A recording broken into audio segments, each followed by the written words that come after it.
A 135-pound German Shepherd that washed out of a K9 program for excessive aggression is lying on a courtyard floor next to a 9-year-old girl in a wheelchair. The girl hasn't stood on her own in 2 years. The dog hasn't let anyone touch him in 14 months.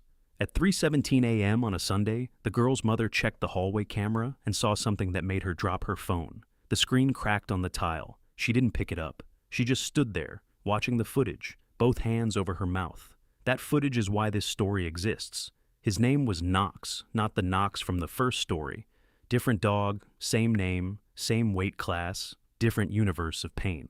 Actually, let's call him what the K9 unit called him. K9 unit number 0714. He got a real name later, but not yet. 135 pounds of black and tan. He's with a saddleback coat so dark the black bled into his shoulders like spilled ink. His ears stood straight up and never relaxed. Not when he ate, not when he slept, not when he was the only dog in the room. His head was blocky for a German Shepherd, wider than breed standard, and his jaw had a slight underbite that made his lower canines visible even with his mouth closed. When he walked on tile, his nails sounded like someone typing fast on a keyboard. When he breathed hard, you could hear a faint whistle from a scar inside his left nostril, a training accident no one had documented. He'd been recruited into a police K9 program in Memphis at 11 months. Bite sleeve work, apprehension drills, handler obedience. He passed every test for 8 weeks. Then, on week 9, he bit the decoy through the sleeve. Not a grip, a bite, a full jaw pressure, and he didn't release on command. They tried 3 more sessions. Each time, he escalated. The handler's report said, "Dog does not distinguish between drill and threat. Redirected aggression toward handler on day 61. Recommend removal." They pulled him, sent him to Davidson County Shelter with a red card. K9 washout. Bite trained. Do not place with children, elderly, or first-time owners. 14 months. 41 families looked at his intake sheet. 41 said no. The shelter posted him online with a photo of him standing in his kennel, ears forward, jaw tight. Someone commented, "That's not a pet, that's a liability." Another, "Why is this dog still alive?" The volunteers stopped trying to walk him after he lunged at a lab being led past his kennel. And only one person still went near him. A night shift volunteer named Curtis, who sat outside the kennel from 11 p.m. to midnight, reading aloud from whatever paperback he had in his car. Curtis said Knox, he started calling him Knox, would press one ear against the chain link and close his eyes while Curtis read. But if Curtis reached a hand through the fence, Knox's lip would curl. Every time. 7 miles away, in a ranch house on a cul-de-sac in East Nashville, Hannah Mosley was lifting her daughter into bed at 8:30 p.m. Claire was 9. 2 years ago, she could run.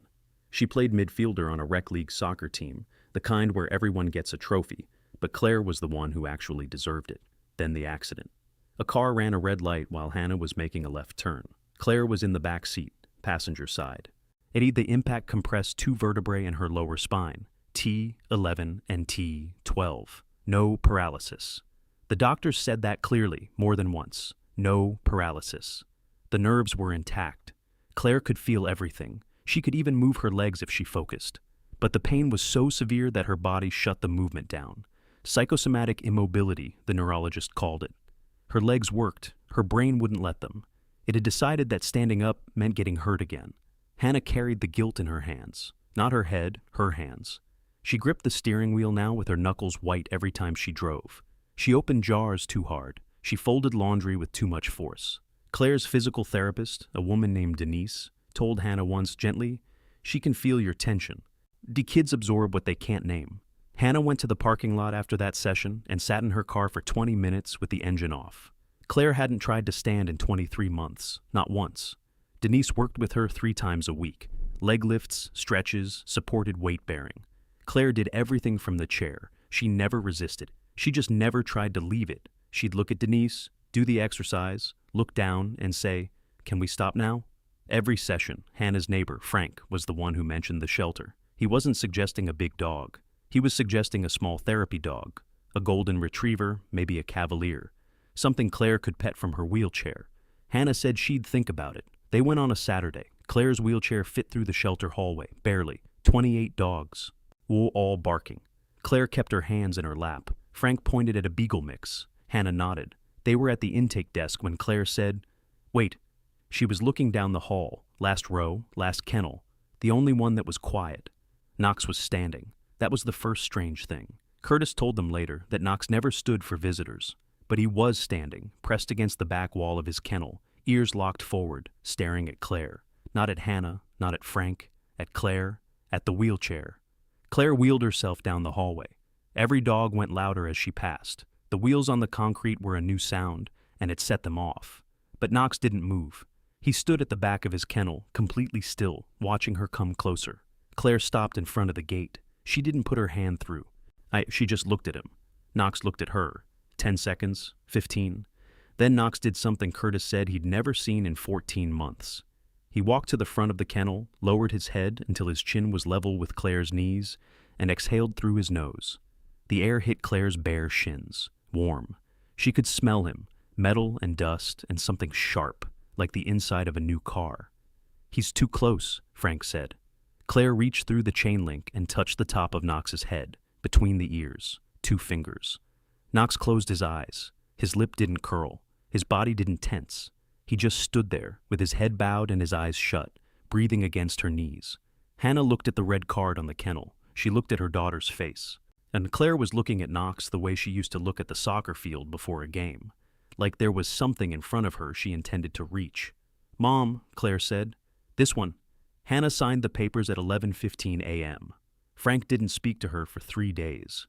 Knox destroyed the mudroom in the first 48 hours. He ripped the weather stripping off the back door. He knocked over Claire's physical therapy equipment, a standing frame, a set of parallel bars Hannah had bought secondhand, and stood in the wreckage looking confused. He ate the rubber grip off one of Claire's crutches. Hannah found teeth marks on the baseboard. But around Claire's wheelchair, Knox moved like smoke. He walked beside it, matching her speed exactly, his shoulder level with the armrest. When Claire transferred from the chair to the couch, Knox would stand with his body parallel to the gap, close enough that if she slipped, she'd land against him instead of the floor. Nobody taught him that. Then the strange behavior started. Day 6. Claire was in the hallway, wheeling herself to the kitchen. Knox walked in front of her and stopped, blocked the wheelchair. Claire tried to go around him. He moved, blocked her again. She tried the other side. He moved again. Claire looked at Hannah. "He won't let me through." Hannah watched. Knox wasn't growling. He wasn't baring teeth. He was just standing in front of the wheelchair, looking at Claire, then looking at the floor, then looking at Claire again, like he was waiting for her to do something. "He wants you to get up," Hannah said. She didn't know why she said it. Claire looked at the floor. She looked at Knox. And she looked at the floor again. Then she put her hands on the armrests of her wheelchair. She didn't push up, but her arms tensed. Knox saw it. His tail moved. One sweep. This happened every day. Knox would block the chair. Claire would grip the armrests. She never stood. But her arms got tighter each time, and Knox waited, every time. He never moved until Claire said, "Okay, Knox, move." Then he stepped aside, patient, repeating. Denise, the physical therapist, came for a Tuesday session and watched Knox block the hallway. She pulled Hannah aside. "I need to be honest with you. A 135-pound bite-trained dog physically blocking a disabled child's wheelchair. That's not therapy. That could be resource guarding. That could be dominance. I've seen dogs knock wheelchairs over." She paused. "Mize, I can't keep working with Claire if I think she's at risk."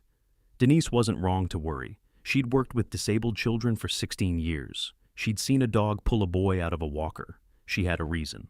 Hannah didn't sleep that night. She sat at the kitchen table until 2 a.m., reading articles about Kangles and German Shepherds and bite-trained dogs and dominance behavior and resource guarding, and none of it made sense because none of it looked like what Knox was doing. Most people would have returned Knox by now.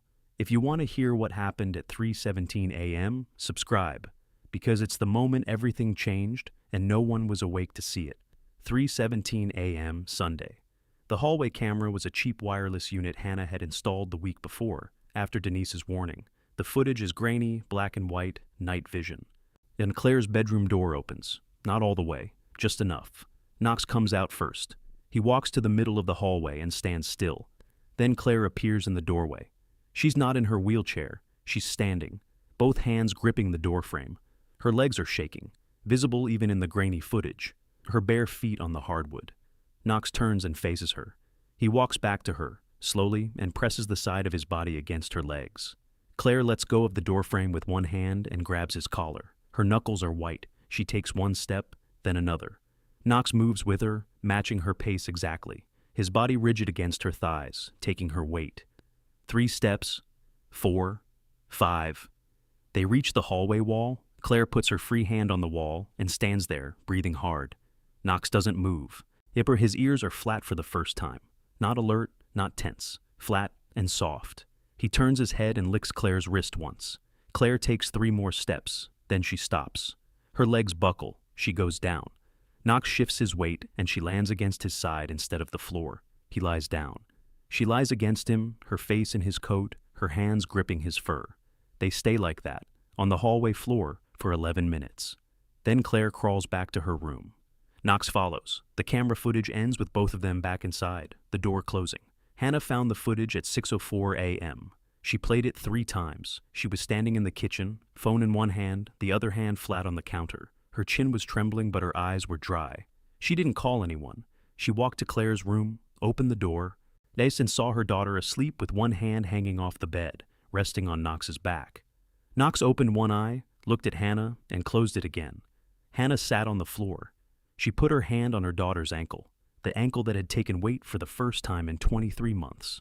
Anne held it.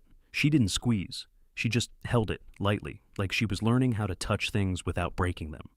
Today, Knox is 5, 137 pounds. Claire is 11. She walks with a cane on bad days and without one on good days. She still can't run, not yet, but she walks to school 3 blocks each way, and Knox walks beside her, shoulder at her hip, every morning at 7:40 a.m. Every night, he blocks the hallway once. Claire stands up, grabs his collar, and they walk to the kitchen and back. 8 steps each way. Their nighttime ritual. Denise came back. She watched the hallway footage on Hannah's phone, sitting in her car, and didn't speak for a long time. She now includes Knox in Claire's therapy sessions. She told Hannah, "In 16 years, I've never seen a dog do progressive weight-bearing support, on instinct. He was doing physical therapy before I was. Frank brought over a bag of dog treats on Christmas. He didn't apologize for the 3 days of silence. He just handed the bag to Claire and said, 'He's a good dog.' Claire said, 'He's not good, he's stubborn, that's why we get along.' The shelter took Knox's red card down when Hannah sent them the hallway footage. They replaced it with a printout of a single frame. Claire in the hallway at 3:17 a.m., one hand on the wall, one hand on Knox's collar, standing. Under the photo, and someone wrote, 'Not suitable for children.' Would you have signed for a K9 washout with a bite record when everyone, the shelter, the therapist, your neighbor, told you not to? Tell me in the comments.